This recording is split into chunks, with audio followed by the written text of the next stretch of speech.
Welcome back, friends, to the Cadaver Club. I'm Ben. This is going to be my entry for Horror and TOJ's Road to 250 subscriber contest.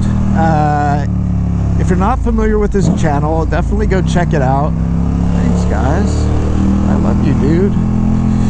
Yeah, definitely go check it out. He's got a lot of cool content, a lot of unboxing, collection updates of really cool limited edition stuff, box sets, and media books and whatnot.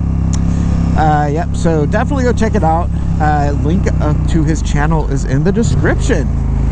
All right, so Tony had 3 questions for us. The first question was, what piece of literature or urban legend or basically piece of fiction would you like to see adapted into a film? And the one I want to see is the phenomena of snipe hunting. So I don't know if snipe hunting is an international thing, but if you're not familiar with the term, it is when a group of kids gets taken out into the forest and the adults tell them they're going to be looking for these creatures called snipes, which of course don't actually exist, and then the adults proceed to throw rocks and bushes to make sounds and be like, oh, did you see him? I just saw one, you ran over there. So that type of stuff. It's basically a term that's colloquially become known as an alternative to wild goose chase. So that is what a snipe hunt is. So the movie I want to see is a group of counselors take their campers out on a snipe hunt, but little do they know that the snipe will be hunting them. The snipe is just going to be a marvel of creature design, just fucking wicked looking, ferocious as all get out, giant teeth, and just mean and imposing. And he'll just pick off the campers and counselors one by one. Yep, so that is it. Snipe hunt. Second question. I'm going to throw it to future Ben so he can answer. So the second question was, what is sort of the Grail item in your collection, media-wise? So I'm going to say it is going to be probably this one, the Synapse Films Suspiria Steelbook. It is just a gorgeous steelbook. Look at that Art Nouveau styling.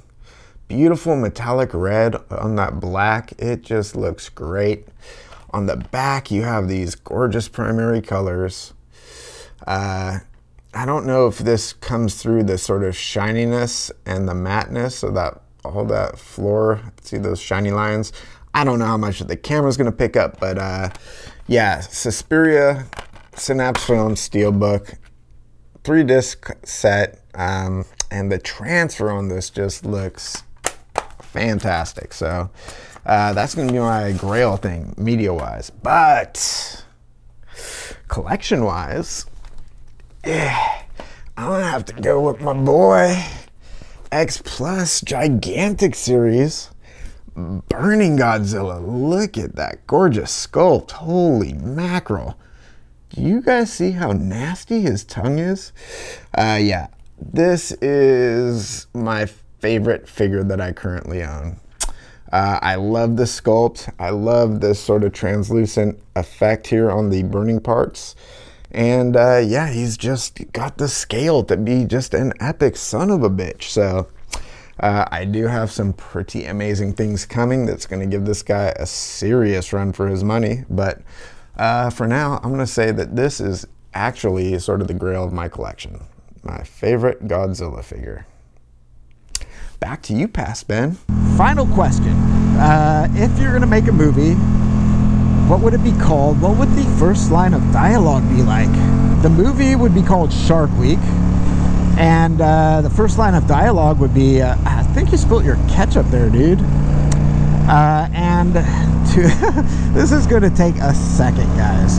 To explain that line, our sort of protagonist guy, the guy we're following around in this movie, is a shark fanatic. Has been since he was a little kid.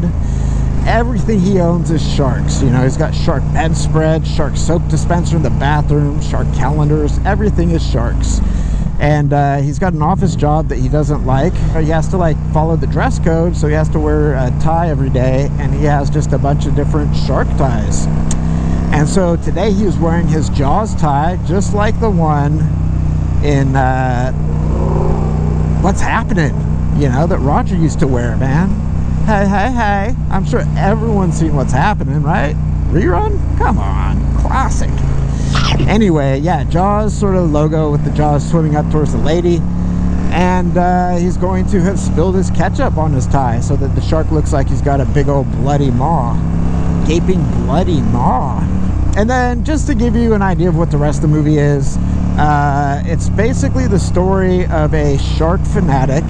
Have you guys ever seen the documentary The Bridge? The Bridge is a documentary about this photographer who was doing like time-lapse photography of the San Francisco Bay. And yeah, he basically captured a lot of suicide jumpers on film, jumping from the Golden Gate Bridge, and felt compelled to make a documentary about it. So that's what it is. It's a very good documentary, but it's very somber subject matter. But the reason I'm bringing it up is because he interviews some survivors, and without fail, they always say, like, the very instant my foot left the bridge, I felt instant regret. Like, every fiber of my being said, you want to live. You do not want to die. And so this movie is going to be based sort of on that general premise, and it's going to be the story of this shark fanatic. This guy is super depressed, and yeah, he basically decides he's going to commit suicide. You know, he just doesn't know what else to do. He goes to his computer to start writing his suicide note, and yeah, he basically gets a notification that this contest he had entered like 6 months ago, he won it. So he won an all-expense-paid trip to go on a shark cage diving adventure in South Africa. How awesome is that? Well, he's still depressed as fuck, but he decides, you know what? This is poetic. This is going to give my life meaning. It's fate. So I'm going to go on this trip, and I'm going to jump into the chummed water with all the sharks, and I'm going to commit suicide by shark. He gets out there, they're on the boat, they're chumming up the waters, and a bunch of sharks start swimming around, getting all excited and stuff, and the people running the expedition are like, oh man, I have never seen sharks this big or this ferocious. This is crazy. He's getting ready to jump in, but then there's like a marine disaster, man. Something happens and the boat starts sinking. And like the instant that the water touches his skin, that survival instinct kicks in, you know. It's too powerful, man. It's a reflex. It's like tapping your knee and your leg moving. It's like that. So that survival instinct kicks in. He realizes, I have to survive this at any cost. I am not going to allow myself to die out here. They're able to get a life raft out. They're trying to swim over there. They're getting just murdered. This is a brutal movie, man. This is shark attacks like you have never seen. Just brutal and graphic. He makes his way over to the life raft, but there's only one spot left, and there's another guy sort of, you know, next to him also trying to get in. So this is where we first see that survival instinct kick in, and he sort of elbows the guy in the face so that he gets stunned, and then he gets into the raft, and we see that guy getting devoured by sharks. So it starts out as like a sort of depressed, like a, I don't know, a drama about suicide, and then it becomes this disaster survival movie. But then there is an anthropophagus type twist that happens, because this guy is you know, so dead set on surviving. He's willing to do whatever it takes. He's going to murder people, he's going to cannibalize them, whatever it takes to survive this experience, he's going to do. Yep, and so that is the story. First line of dialogue, I think you spilled some ketchup on yourself, dude.